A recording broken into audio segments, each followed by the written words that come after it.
Present of mind classes यानी मेरे channel पर फिर से आपका स्वागत है। आज मैं क्लास 12th का हिंदी का लगभग 2-3 चैप्टर का ऑब्जेक्टिव क्वेश्चन एक ही वीडियो में कवर करने वाला हूं, जो आप लोग देखते रहिए कितना इंपॉर्टेंट क्वेश्चन है। ठीक है, एकदम 2023 के बोर्ड में एकदम ये सब क्वेश्चन 2023 के बोर्ड के लिए एकदम वीवीआई होगा। ठीक है, चलिए पहला चैप्टर है बातचीत। क्या पहला चैप्टर क्या नाम है? बातचीत। ठीक है, इसका लेखक है यानी बालकृष्ण भट्ट। कौन है? हमारा बालकृष्ण भट्ट। चलिए इसका पहला क्वेश्चन देखते हैं। पहला क्वेश्चन है बालकृष्ण भट्ट की रचना बातचीत क्या है? बालकृष्ण भट्ट की रचना बातचीत क्या है? तो बातचीत एक क्या है? तो ये आपका आंसर है ललित निबंध। क्या है? ललित निबंध है। चलिए अगला देखते हैं। 2 नंबर, बालकृष्ण भट्ट किस युग के रचनाकार थे? बालकृष्ण भट्ट किस युग के रचनाकार थे? तो बालकृष्ण भट्ट आपका भारतेंदु युग के रचनाकार थे। कौन सा युग के? भारतेंदु युग के रचनाकार थे। चलिए अगला देखते हैं। मनुष्य में बातचीत का उत्तम तरीका क्या होता है? मनुष्य में बातचीत का उत्तम तरीका क्या होता है? तो इसका उत्तम तरीका होता है आत्मीयता से बात करना, यानी ऑप्शन नंबर डी। क्या होगा? आत्मीयता से बात करना। चलिए अगला 4 नंबर देखते हैं। संवाद में सबसे महत्वपूर्ण क्या है? संवाद में सबसे महत्वपूर्ण क्या है? तो संवाद में आपका सबसे महत्वपूर्ण है आत्मीयता, यानी ऑप्शन नंबर सी आत्मीयता होगा, आत्मीयता।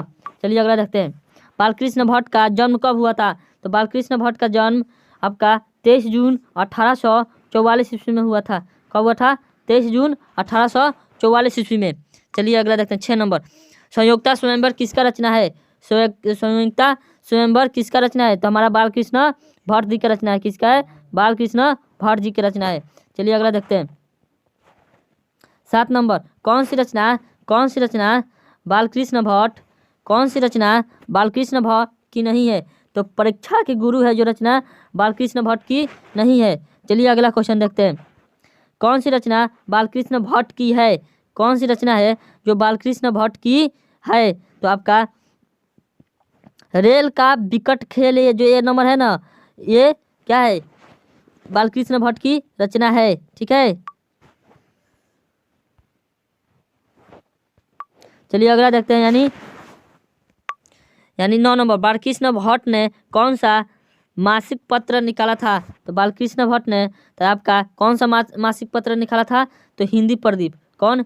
हिंदी प्रदीप मासिक पत्र निकाला था, यानी ऑप्शन नंबर सी आपका सही होगा। चलिए अगला देखते हैं। 10 नंबर, बातचीत किस विधा की रचना है? बातचीत किस विधा का रचना है? तो निबंध विधा का रचना है। क्या? निबंध, यानी ऑप्शन नंबर डी निबंध विधा की रचना है। चलिए अगला देखते हैं। यानी 11 नंबर, रॉबिन्सन क्रूसो ने 16 वर्ष के उपरांत किसके मुख से एक बात सुनी? तो किसके मुख से बात सुनी? तो फ्राइडे के। किसे? फ्राइडे के मुंह से बात सुनी, यानी ऑप्शन नंबर ए। चलिए, बातचीत शीर्षक निबंध के निबंधकार कौन है? तो आपका आगे ही बता दिए थे। इसका निबंधकार है बालकृष्ण भट्ट दी, यानी option number D Balkrishna Bhatt दी। चलिए आगे देखते हैं। बातचीत के माध्यम से बालकृष्ण भट्ट क्या बतलाना चाहते थे? तो बातचीत की शैली। क्या? बातचीत की शैली, यानी कैसे बातचीत करना चाहिए। चलिए यानी 14 नंबर देखते हैं। भट्ट जी को किसने अंग्रेजी साहित्य के एडिशन और स्टील श्रेणी में रखा? तो किसने रखा? तो option number C Ramchandra Shukla ji ने रखा। चलिए इसके बाद वाला क्वेश्चन यानी देखते हैं। यानी 15 नंबर, बालकृष्ण भट्ट निवास स्थान कौन सा है? बालकृष्ण भट्ट का निवास स्थान क्या है? तो आपका इलाहाबाद उत्तर प्रदेश। कौन सा? इलाहाबाद उत्तर प्रदेश है। ठीक है, चलिए अगला देखते हैं। बालकृष्ण भट्ट ने किस पत्रिका का संपादन किया?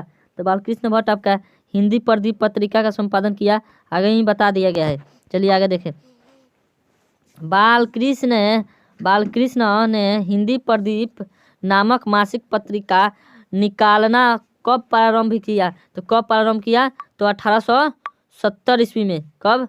1877 यानी ऑप्शन नंबर ए 1877 ईस्वी में। ठीक है, चलिए कौन सी रचना बालकृष्ण भट्ट द्वारा रचित नहीं है? कौन सी रचना है जो बालकृष्ण भट्ट द्वारा रचित नहीं है? तो ऑप्शन नंबर सी यानी मेघदूत, यानी क्या है? मेघदूत जो है बालकृष्ण भट्ट द्वारा रचित नहीं है। चलिए अगला देखते हैं। कौन सा उपन्यास बालकृष्ण भट्ट द्वारा रचित है? यानी कौन सा उपन्यास है जो बालकृष्ण भट्ट जी ने लिखले रहलन?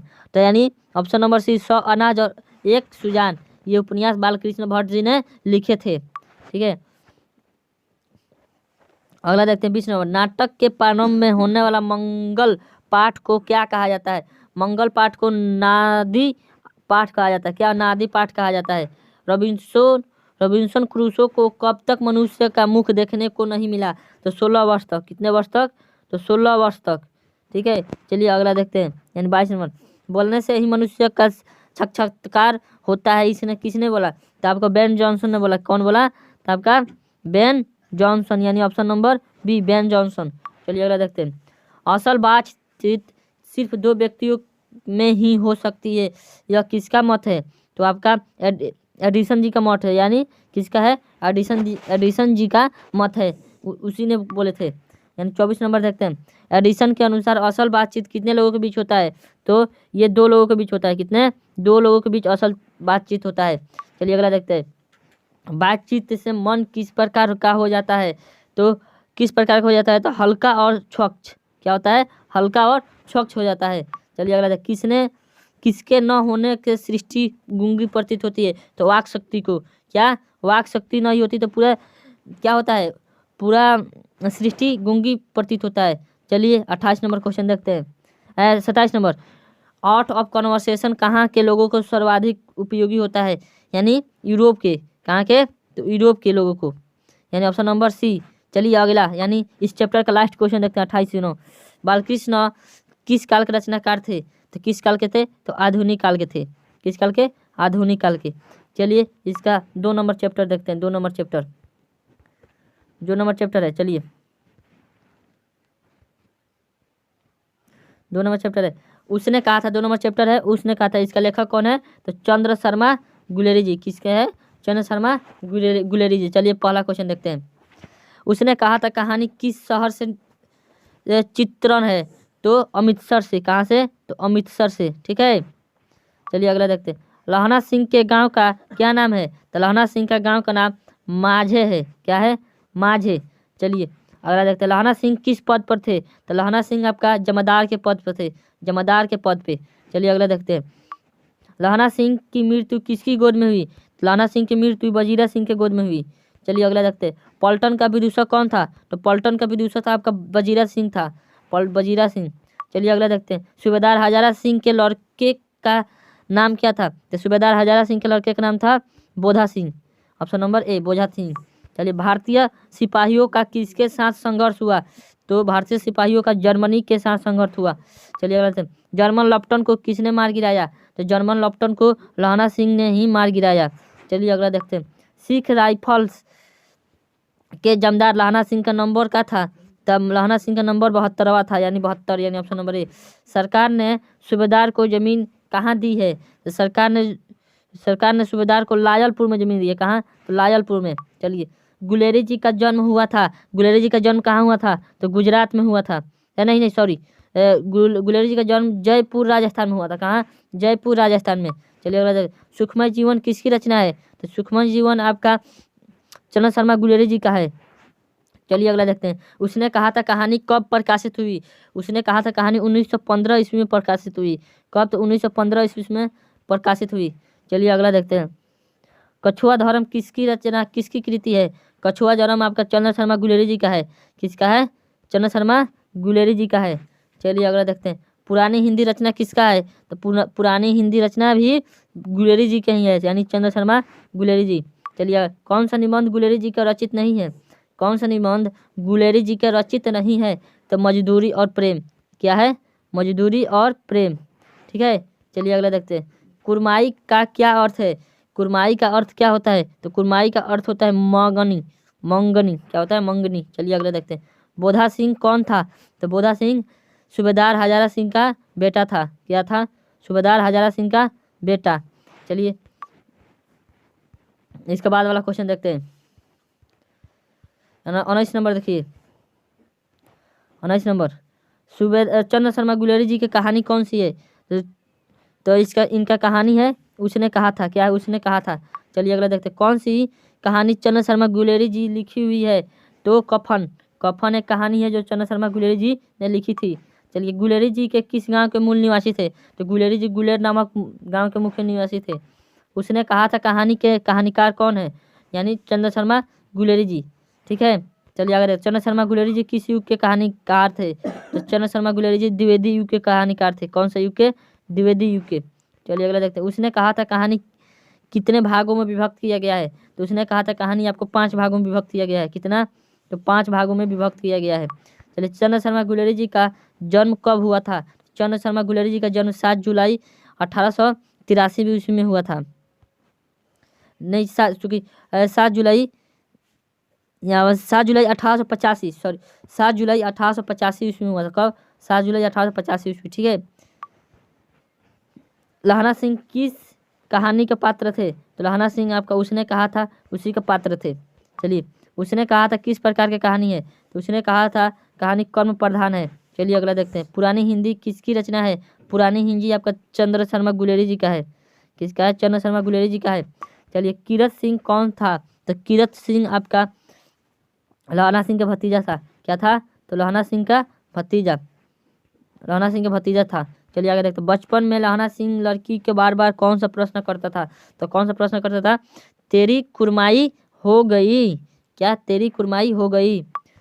31 नंबर, लॉपटन साहब सूबेदार को कितने आदमी खंडक में छोड़कर जाने को कहा? तो आपको 10 आदमी खंडक में छोड़ने को जाके कहा। अमृतसर में लहना सिंह कौन थे? अमृतसर में लहना सिंह के मामा थे। क्या थे? मामा। चलिए अगला क्वेश्चन देखते हैं। लहना सिंह सूबेदार को वापस बुलाने के लिए किससे भेजा? तो किसे भेजा? तो वजीरा सिंह के। किसे? वजीरा सिंह को भेजा। सूबेदार ने अपने पति एवं पुत्रों की रक्षा के लिए किससे कहा? किससे कहा? तो लहना सिंह से। किसे? लहना सिंह से। ठीक है। लहना सिंह को सिर अपनी गोद में लेकर कौन बैठा था? तो कौन बैठा था? तो वजीरा सिंह। कौन? तो वजीरा सिंह। चलिए इस चैप्टर का लास्ट क्वेश्चन देखते हैं। यानी लहना सिंह के मामा कहाँ के रहने वाले थे? तो लहना सिंह के मामा आपका अमृतसर के ही रहने वाले थे। यानी 2 चैप्टर यानी उसने कहा था, इसका भी VVI ऑब्जेक्टिव क्वेश्चन आपका करा दिया गया है। अगर वीडियो पसंद आए तो चैनल को सब्सक्राइब कीजिएगा। फिर चलिए अगला चैप्टर देखते हैं। देखिए आपका चैप्टर नंबर 3 है। चैप्टर नंबर 3 है यानी संपूर्ण क्रांति। चैप्टर नंबर 3 का नाम है संपूर्ण क्रांति, जिसका लेखक है यानी जिसका लेखक कौन है? तो आपका जयप्रकाश नारायण जी। ठीक है। चलिए अगला इसका क्वेश्चन पहला देखते हैं। किसने कहा था कि अभी न जाने कितने मीलों दूर इस देश का जनता को जाना है? तो किसने कहा था? तो आपको डॉक्टर नहीं, जवाहरलाल नेहरू जी क्या कहा था? किसने कहा था? तो जवाहरलाल नेहरू जी, यानी ऑप्शन नंबर सी। चलिए अगला क्वेश्चन देखते हैं। 2 नंबर क्वेश्चन देखते हैं। यानी किस अस्पताल में दिनकर जी का निधन हुआ था? तो किस अस्पताल में दिनकर जी का निधन हुआ था? तो आपका option number D, Willingdon nursing home में हुआ था। ब्लिगडन नर्सिंग होम में हुआ था। चलिए अगला क्वेश्चन देखते हैं आपका 3 नंबर। जयप्रकाश नारायण को किसने दलाल कहा? तो जयप्रकाश नारायण को आपका अमेरिका के लोग ने दलाल कहा। ठीक है। चलिए अगला देखते हैं। 4 नंबर, जयप्रकाश नारायण के स्वास्थ्य पर निगरानी रखने वाला डॉक्टर का नाम क्या था? तो डॉक्टर रहमान। क्या? तो डॉक्टर रहमान। चलिए अगला देखते हैं। 5 नंबर, जयप्रकाश जी को किसका भाषण सुनकर अमेरिका जाने को प्रेरणा मिला? जयप्रकाश नारायण को आपका स्वामी सत्यदेव का भाषण सुनकर अमेरिका जाने के प्रेरणा मिला। चलिए आपका 6 नंबर देखें। फ्री प्रेस के मालिक कौन थे? फ्री प्रेस के मालिक आपका ऑप्शन नंबर सी, यानी सदानंद जी थे। क्या? सदानंद जी थे। चलिए अगला देखते हैं। 7 नंबर, ब्रेन ऑफ बॉम्बे किसे कहा जाता है? ब्रेन ऑफ बॉम्बे आपका उमा शंकर दीक्षित जी को कहा जाता है। किसको? उमा शंकर दीक्षित जी को। जयप्रकाश नारायण ने IAC की परीक्षा कहाँ से पास की?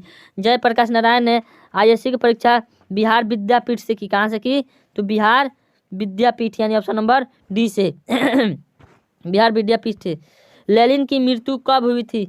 लेनिन की मृत्यु कब हुई थी? तो आपका लेनिन की मृत्यु हुई थी 1924 ईस्वी में। 1924 ईस्वी में हुई थी। जयप्रकाश जी के मार्क्सवादी कब बने? इन्होंने 1924 ईस्वी में ही मार्क्सवादी बने। चलिए अगला देखते हैं। फरीश्वर नाथ नेहरू की पुस्तक है। फरीश्वर नाथ नेहरू का पुस्तक क्या है? तो महिला आचरण। क्या है, मैला आंचल। चलिए अगला देखते हैं। 1974 में बिहार प्रदेश के मुख्यमंत्री कौन है? तो अब्दुल गफूर। कौन थे? तो अब्दुल गफूर मुख्यमंत्री थे। कौन थे? तो अब्दुल गफूर मुख्यमंत्री थे। चलिए अगला देखते हैं।